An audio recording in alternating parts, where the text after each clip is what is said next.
ओम नमो भगवते वासुदेवाय नमः। आपके अपने YouTube चैनल जैमा कंजक में आपका बहुत बहुत स्वागत है।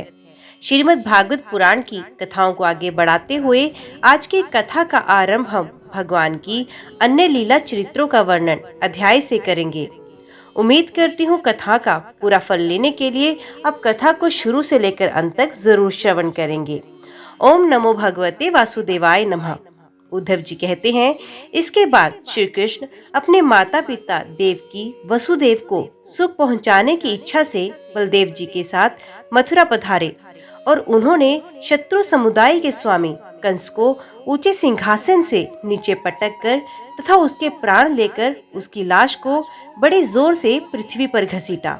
सांदीपनी मुनि के द्वारा एक बार उच्चारण किए हुए सांगोपांग वेद का अध्ययन करके दक्षिणा स्वरूप उनके मरे हुए पुत्र को पंचजन नामक राक्षस के पेट से लाकर दे दिया।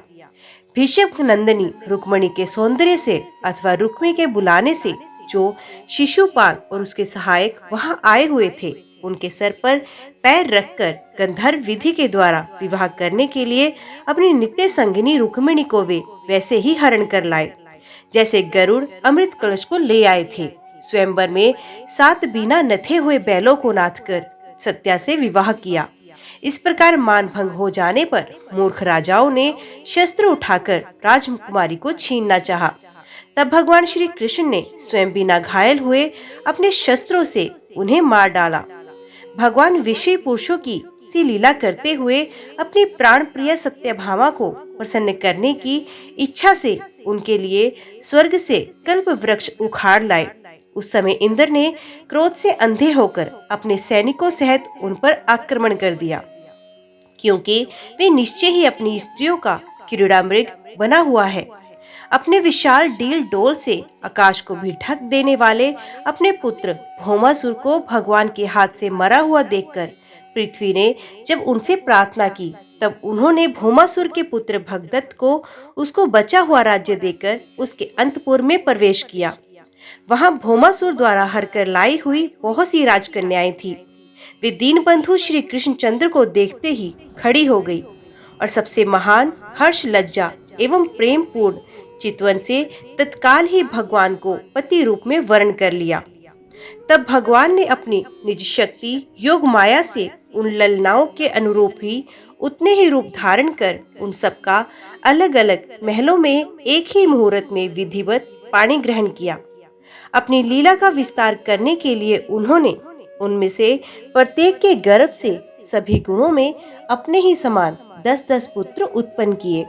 जब काल्यवन जरासंध और शाल्वादी ने अपनी सेनाओं से मथुरा और द्वारकापुरी को घेरा था, तब भगवान ने निज जनों को अपनी अलौकिक शक्ति देकर उन्हें स्वयं मरवाया था।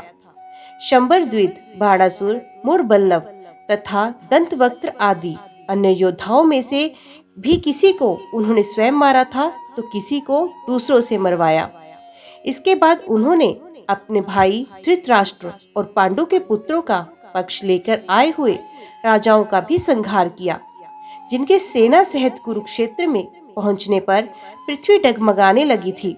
कर्ण, दुशासन और शकुनि की खोटी सलाह से जिसकी आयु और श्री दोनों नष्ट हो चुकी थी तथा भीमसेन की गदा से जिसकी जांघ टूट चुकी थी, उस दुर्योधन को अपने साथियों के सहित पृथ्वी पर पड़ा देखकर भी उन्हें प्रसन्नता ना हुई।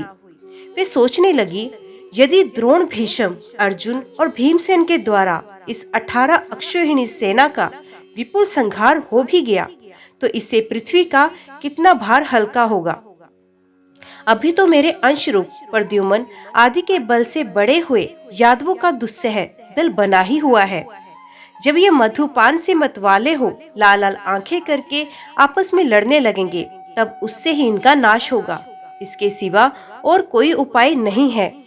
असल में मेरे संकल्प करने पर ये स्वयं ही अंतर्ध्यान हो जाएंगे। यूं सोचकर भगवान ने युधिष्ठिर को अपनी पैतृक राजगद्दी पर बिठाया और अपने सभी सगे संबंधियों को सत्पुरुषों का मार्ग दिखाकर आनंदित किया। उत्तरा के उदर में जो अभिमन्यु ने पूर्व वंश का बीज स्थापित किया था, वे भी अश्वत्थामा के ब्रह्मास्त्र से नष्ट सा हो चुका था। किंतु भगवान ने उसे बचा लिया। उन्होंने धर्मराज युधिष्ठिर से 3 अश्वमेध यज्ञ करवाए और वे भी श्री कृष्ण के अनुगामी होकर अपने छोटे भाइयों की सहायता से पृथ्वी की रक्षा करते हुए बड़े आनंद से रहने लगे। विश्व आत्मा श्री भगवान ने भी द्वारकापुरी में रहकर लोक और वेद की मर्यादा का पालन करते हुए सब प्रकार के भोग भोगे, किंतु सांख्य योग की स्थापना करने के लिए उनमें कभी आसक्त नहीं हुए। मधुर मुस्कान, स्नेहमयी चितवन, सुधामयी वाणी, निर्मल चरित्र तथा समस्त शोभा और सुंदरता के निवास अपने श्री विग्रह से लोक परलोक और विशेषतया यादवों को आनंदित किया तथा रात्रि में अपनी प्रियाओं के साथ क्षणिक अनुराग युक्त होकर समयोचित विहार किया और इस प्रकार उन्हें भी सुख दिया। इस तरह बहुत वर्षों तक विहार करते करते उन्हें गृहस्थ आश्रम संबंधी भोग सामग्रियों से वैराग्य हो गया। ये भोग सामग्रियां ईश्वर के अधीन है और जीव भी उन्हीं के अधीन है।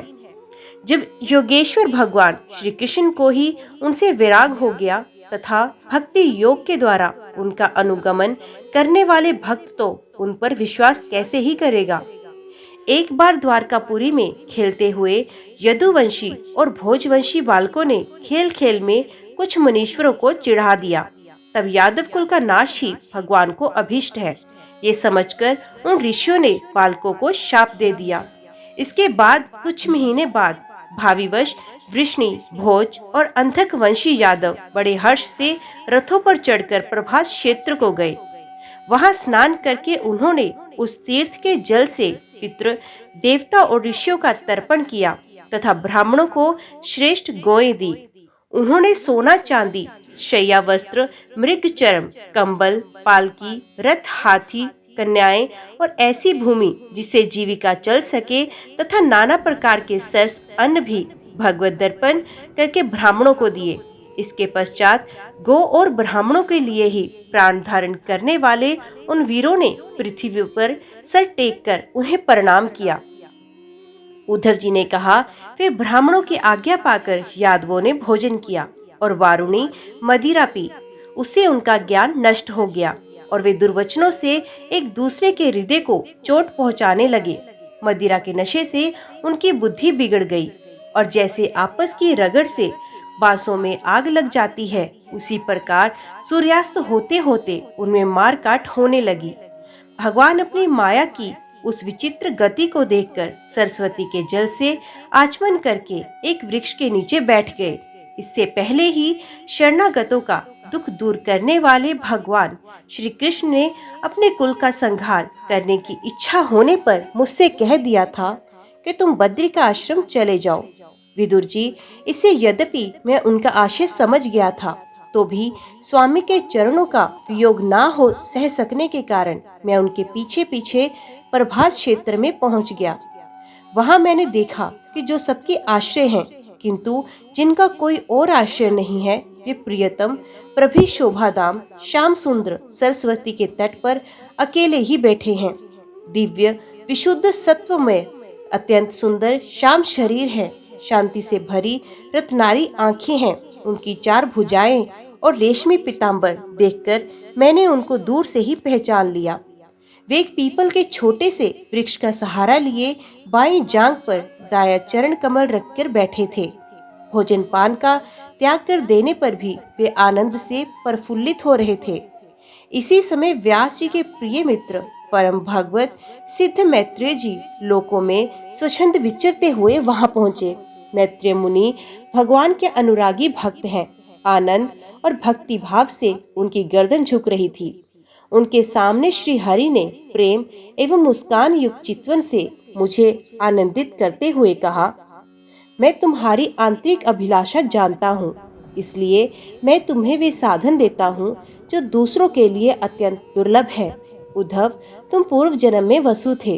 विश्व की रचना करने वाले प्रजापतियों और वसुओं के यज्ञ में मुझे पाने की इच्छा से ही तुमने मेरी आराधना की थी। साधु स्वभाव उद्धव, संसार में तुम्हारा ये अंतिम जन्म है, क्योंकि इसमें तुमने मेरा अनुग्रह प्राप्त कर लिया है। अब मैं मृत्यु लोक को छोड़कर अपने धाम में जाना चाहता हूँ। इस समय यहाँ एकांत में तुमने अपनी अनन्य भक्ति के कारण ही मेरा दर्शन पाया है। ये बड़े सौभाग्य की बात है। पूर्व काल के आरंभ में मैंने अपने नाभि कमल पर बैठे हुए ब्रह्मा को अपनी महिमा के प्रकट करने वाले जिस श्रेष्ठ ज्ञान का उपदेश किया था और जिसे विवेकी लोग भागवत कहते हैं, वही मैं तुम्हें देता हूँ। विदुर जी मुझ पर तो प्रतिक्षण उन परम पुरुष की कृपा बरसा करती थी। इस समय उनके इस प्रकार आदर पूर्वक कहने से स्नेहवश मुझे रोमांच हो आया। मेरी वाणी गदगद हो गई और नेत्रों से आंसुओं की धारा बहने लगी। उस समय मैंने हाथ जोड़कर उनसे कहा, स्वामीन, आपके चरण कमलों की सेवा करने वाले पुरुषों को इस संसार में अर्थ, धर्म, काम, मोक्ष इस चार में से कोई भी पदार्थ दुर्लभ नहीं है। तथापि मुझे उनमें से किसी की इच्छा नहीं है। मैं तो केवल आपके चरण कमलों की सेवा के लिए ही लालायित रहता हूँ। प्रभु, आप निष्प्रय होकर भी कर्म करते हैं, अजन्मा होकर भी जन्म लेते हैं, काल रूप होकर भी शत्रु के डर से भागते हैं और द्वारका के किले में जाकर छिपे रहते हैं, तथा स्वताराम होकर भी 16,000 स्त्रियों के एक साथ रमण करते हैं। इन विचित्र चरित्रों को देखकर विद्वानों की बुद्धि भी चक्कर में पड़ जाती है। देव, आपका स्वरूप ज्ञान सर्वथा अबाध और अखंड है। फिर भी आप सलाह लेने के लिए मुझे बुलाकर जो भोले मनुष्यों की तरह बड़ी सावधानी से मेरी सम्मति पूछा करते थे, प्रभु, आपकी वे लीला मेरे मन को मोहित सा कर देती है।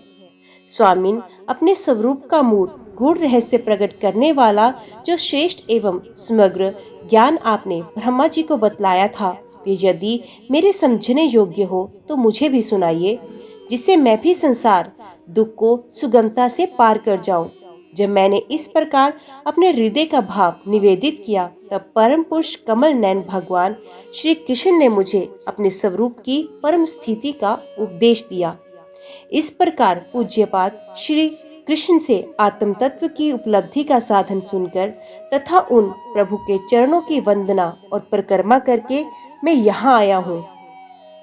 इस समय उनके विरह से मेरा चित्त अत्यंत व्याकुल हो रहा है।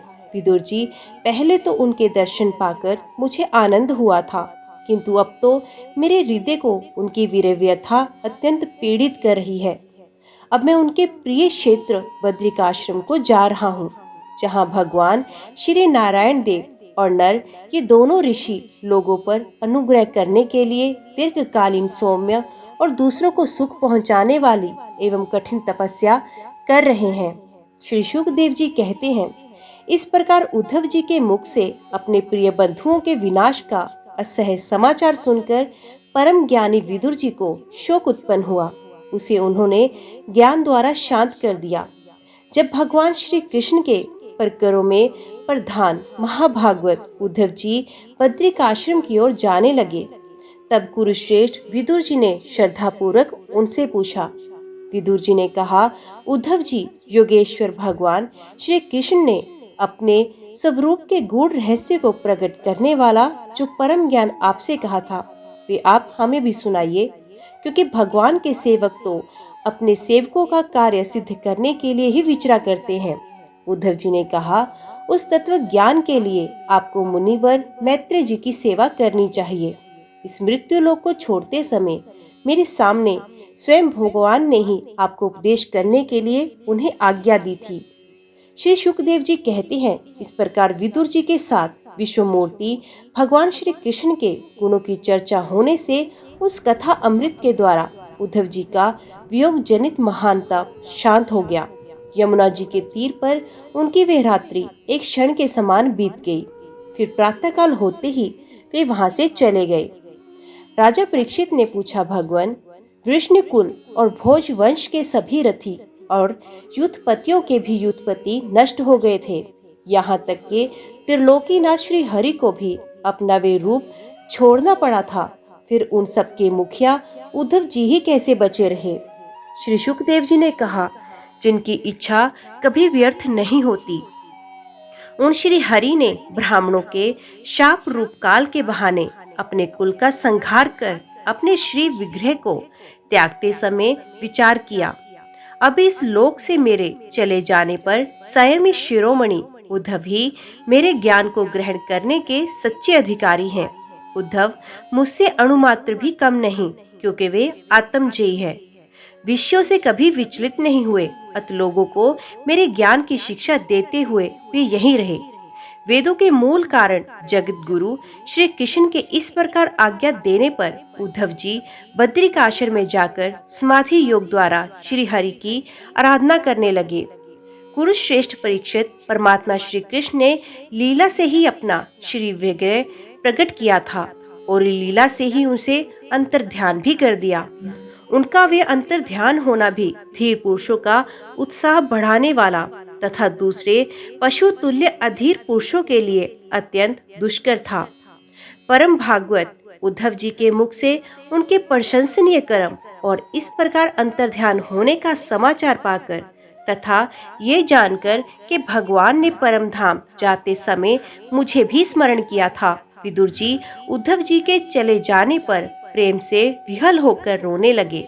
इसके बाद सिद्ध शिरोमणि विदुर जी यमुना तट से चलकर कुछ दिनों में गंगा जी के किनारे जा पहुँचे, जहाँ श्री मित्र जी रहते थे।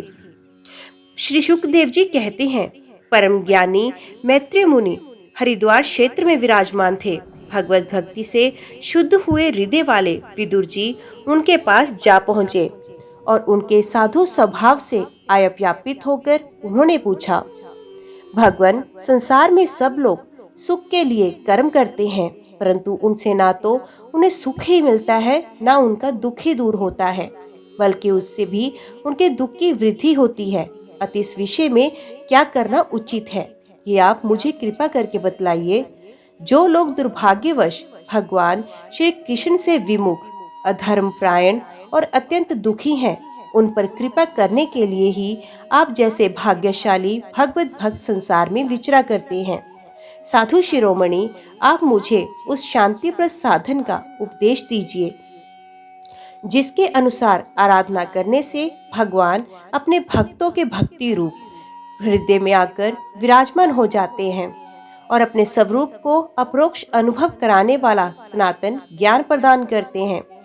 त्रिलोकी की नियंता और परम स्वतंत्र श्री हरि अवतार लेकर जो लीलाएं करते हैं, जिस प्रकार अकर्ता होकर भी उन्होंने कल्प के आरंभ में इस सृष्टि की रचना की, जिस प्रकार इसे स्थापित कर वे जगत के जीवों की जीविका का विधान करते हैं, फिर जिस प्रकार इसे अपने हृदय काश में लीन कर वृत्ति शून्य हो योग माया का आश्रय लेकर शयन करते हैं, और जिस प्रकार वे योगेश्वरेश्वर प्रभु एक होने पर भी इस ब्राह्मण में अंतर्यामी रूप से अनुप्रविष्ट होकर अनेकों रूपों में प्रकट होते हैं, वे सब रहस्य आप मुझे समझाएं। ब्राह्मण गौ और देवताओं के कल्याण के लिए जो अनेकों अवतार धारण करके लीला से ही नाना प्रकार के दिव्य कर्म करते हैं, वे भी हमें सुनाएं। यशस्वियों के मुकुटमणि श्री हरि के लीलामृत का पान करते करते हमारा मन तृप्त नहीं होता। हमें ये भी सुनाइए कि उन समस्त लोकपतियों के स्वामी श्री हरि ने इन लोकों, लोकपालों और लोकालोक पर्वत से बाहर के भोगों का, जिसमें ये सब प्रकार के प्राणियों के अधिकार अनुसार भिन्न भिन्न भेद प्रतीत हो रहे हैं, किन तत्वों से रचा है। द्विजवर उन विश्वकर्ता स्वयंभू श्री नारायण ने अपनी प्रजा के स्वभाव, कर्म, रूप और नामों के भेद की किस प्रकार रचना की।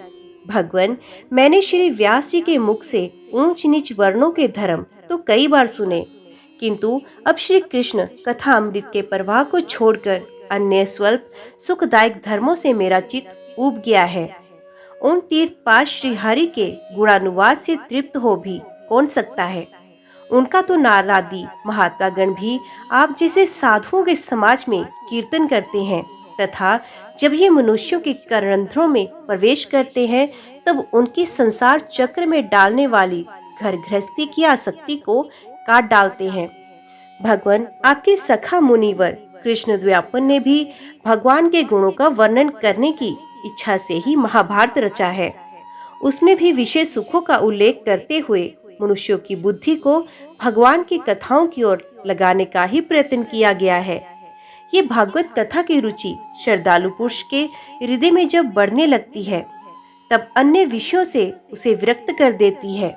वे भगवत चरणों के निरंतर चिंतन से आनंद मगन हो जाता है। मुझे तो उन शोचनीयों के भी शोचनीय अज्ञानी पुरुषों के लिए निरंतर खेद रहता है जो अपने पिछले पापों के कारण श्री हरि की कथाओं से विमुख रहते हैं। हाय, काल भगवान उनके अमूल्य जीवन को काट रहे हैं और वे वाणी, देह और मन से व्यर्थ वाद विवाद, व्यर्थ चेष्टा और व्यर्थ चिंतन में लगे रहते हैं।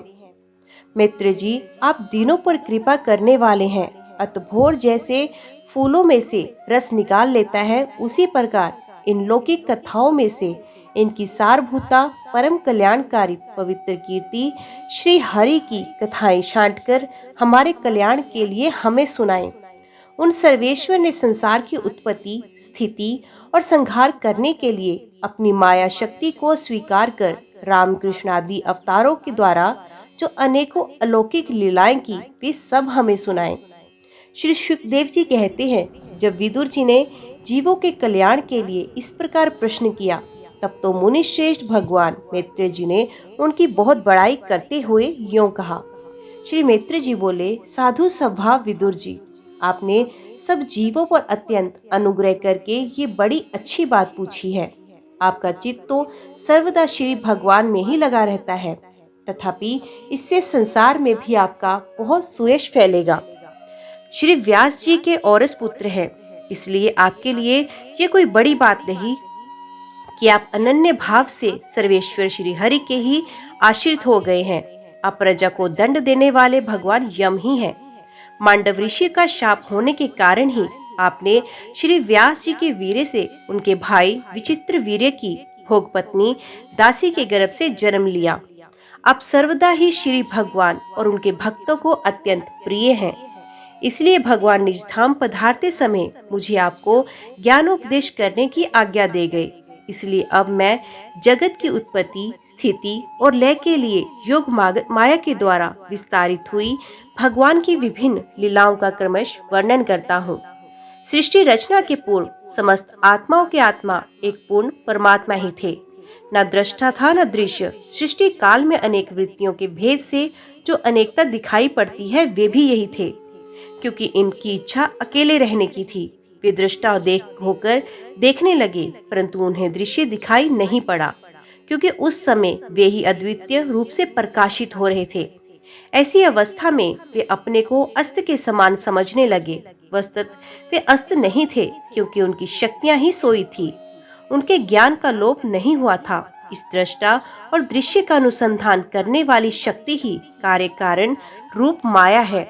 महाभाग विदुर जी, इस भाव रूप अनिर्वचनीय माया के द्वारा ही भगवान ने इस विश्व का निर्माण किया। काल शक्ति से जब ये त्रिगुणमय माया शोभ को प्राप्त हुई, तब उन इंद्रियातीत चिन्मय परमात्मा ने अपने अंश रूप में उसमें चिदाभास रूप बीज स्थापित किया। तब काल की प्रेरणा से उस अव्यक्त माया से महतत्व प्रकट हुआ। वे मिथ्या अज्ञान का नाशक होने के कारण विज्ञान स्वरूप और अपने में सूक्ष्म रूप से स्थित प्रपंच की अभिव्यक्ति करने वाला था। फिर चिदाभास गुण और काल के अधीन उस महतत्व ने भगवान की दृष्टि पड़ने पर इस विश्व की रचना के लिए अपना रूपांतर किया। महतत्व के विकृत होने पर अहंकार की उत्पत्ति हुई, जो कार्य, कारण और कर्ता रूप होने के कारण भूत, इंद्रिय और मन का कारण है। वे अहंकार, वैकारिक, तेजस और तामस भेद से तीन प्रकार के हैं। अत अहं तत्व के विकार होने पर वैकारिक अहंकार से मन और जिनसे विषयों का ज्ञान होता है, वे इंद्रियों के अधिष्ठाता देवता हुए। तेजस अहंकार से सूक्ष्म भूतों का कारण शब्द तन्मात्र हुआ और उससे दृष्टांत रूप से आत्मा का बोध कराने वाला आकाश उत्पन्न हुआ। भगवान की दृष्टि जब आकाश पर पड़ी, तब उससे फिर काल, माया और चिदाभास के योग से स्पर्श तन्मात्र हुआ और उसके विकृत होने पर उससे वायु की उत्पत्ति हुई। अत्यंत बलवान वायु ने आकाश के सहित विकृत होकर रूप तन्मात्र की रचना की और उससे संसार का प्रकाशक तेज उत्पन्न हुआ। फिर परमात्मा की दृष्टि पड़ने पर वायु युक्त तेज ने काल माया और चिदंश के योग से विकृत होकर रस्तन मात्र के कार्य जल को उत्पन्न किया। तदंतर तेज से युक्त जल ने ब्रह्मा का दृष्टिपात होने पर काल माया और चिदंश के योग से गंध गुणमयी पृथ्वी को उत्पन्न किया। विदुर जी, इन आकाशादि भूतों में से जो भूत पीछे पीछे उत्पन्न हुए, उनमें क्रमश अपने पूर्व भूतों के गुण भी अनुगत समझने चाहिए। ये महत्ताद्री के अभिमानी विकार, विक्षेप और चेतनांश विशिष्ट देवगण श्री भगवान के ही अंश हैं, किंतु पृथक पृथक रहने के कारण जब वे विश्व रचना रूप अपने कार्य में सफल नहीं हुए, तब हाथ जोड़कर भगवान से कहने लगे। देवताओं ने कहा, देव, हम आपके चरण कमलों की वंदना करते हैं। ये अपनी शरण में आए हुए जीवों का ताप दूर करने के लिए क्षत्र के समान है तथा इनका आश्रय लेने से यतिजन अनंत संसार दुख को सुगमता से ही दूर फेंक देते हैं। जगत कर्ता जगदीश्वर इस संसार में तापत्रय से व्याकुल रहने के कारण जीवों का जरा भी शांति नहीं मिलती। इसलिए भगवान, हम आपके चरणों की ज्ञान में छाया का आश्रय लेते हैं। मुनिजन एकांत स्थान में रहकर आपके मुख कमल का आश्रय लेने वाले वेद मंत्र रूप पक्षियों द्वारा जिनका अनुसंधान करते रहते हैं तथा जो संपूर्ण पापनाशिनी नदियों में श्रेष्ठ श्री गंगा जी के उद्गम स्थान हैं, आपके उन परम पावन पाद पद्मों का हम आश्रय लेते हैं। हम आपके चरण कमलों की उस चौकी का आश्रय ग्रहण करते हैं जिसे भक्तजन श्रद्धा और श्रवण कीर्तन आदि रूप भक्ति से परमार्जित करण में धारण कर करके वैराग्य पुष्ट ज्ञान के द्वारा परम धीर हो जाते हैं। ईश अब संसार की उत्पत्ति, स्थिति और संहार के लिए ही अवतार लेते हैं। अतः हम सब आपके उन चरण कमलों की शरण लेते हैं जो अपना स्मरण करने वाले भक्तजनों को अभय कर देते हैं। जिन पुरुषों का देह, गेह तथा उनसे संबंध रखने वाले अन्य तुच्छ पदार्थों में अहंता ममता का दृढ़ दुराग्रह है, उनके शरीर में रहने पर भी जो अत्यंत दूर है, उन्हीं आपके चरणाविंदों को हम भजते हैं। परम यशस्वी परमेश्वर इंद्रियों के विषयाभिमुख रहने के कारण जिनका मन सर्वदा बाहर ही भटकता रहता है, वे पामर लोग आपके विलासपूर्ण पाद विन्यास की शोभा के विशेषज्ञ भक्त जनों के दर्शन नहीं कर पाते। इसी से वे आपके चरणों से दूर रहते हैं। देव, आपके कथा अमृत का पान करने से उमड़ी हुई भक्ति के कारण जिनका अंतकरण निर्मल हो गया है, वे लोग वैराग्य ही जिसका सार है, ऐसा आत्मज्ञान प्राप्त करके अनायास ही आपके वैकुंठ धाम को चले जाते हैं। दूसरे धीरे पुरुष चित्त निरोध रूप समाधि के बल से आपकी बलवती माया को जीतकर आप में ही लीन तो हो जाते हैं, पर उन्हें श्रम बहुत होता है, किंतु आपकी सेवा के मार्ग में कुछ भी कष्ट नहीं है। आदिदेव, आपकी सृष्टि रचना की इच्छा से हमें त्रिगुणमयी रचा है, इसलिए विभिन्न स्वभाव वाले होने के कारण हम आपस में मिल नहीं पाते और इसी से आपकी क्रीड़ा के साधन रूप ब्रह्मांड की रचना करके उसे आपको समर्पण करने में असमर्थ हो रहे हैं। अत जन्म रहित भगवान, जिससे हम ब्रह्मांड रचकर आपको सब प्रकार के भोग समय पर समर्पण कर सके और जहाँ स्थित होकर हम भी अपनी योग्यता के अनुसार अन्न ग्रहण कर सके तथा ये सब जीव भी सब प्रकार की विघ्न बाधाओं से दूर रहकर हम और आप दोनों को भोग समर्पण करते हुए अपना अपना अन्न भक्षण कर सके, ऐसा कोई उपाय कीजिए। अब निर्विकार पुराण पुरुष ही अन्य कार्य वर्ग के सहित हम देवताओं के आदि कारण है। देव, पहले आप अजन्मा ही ने सत्यवादी गुण और जन्मादि कर्मों के कारण रूप माया शक्ति से चिदाभास रूप वीर्य स्थापित किया था। परमात्मा देव महत्वादी रूप हम देवगण जिस कार्य के लिए उत्पन्न हुए हैं, उसके संबंध में हम क्या करें? देव, हम पर आप ही अनुग्रह करने वाले हैं, इसलिए ब्रह्मांड रचना के लिए आप हमें क्रिया शक्ति के सहित अपनी ज्ञान शक्ति भी प्रदान कीजिए। ओम नमो भगवते वासुदेवाय नमः। आज की वीडियो में इतना ही। उम्मीद करती हूँ वीडियो आपको पसंद आई होगी। वीडियो पसंद आई हो तो वीडियो को लाइक और चैनल को सब्सक्राइब जरूर कीजिएगा। जय श्री कृष्णा लिखकर कमेंट बॉक्स में अपनी हाजिरी लगवाना ना भूलिएगा। तो मिलते हैं अगले अध्याय के साथ। तब तक के लिए देखते व सुनते रहिए। जय मां कंजक, जय माता दी।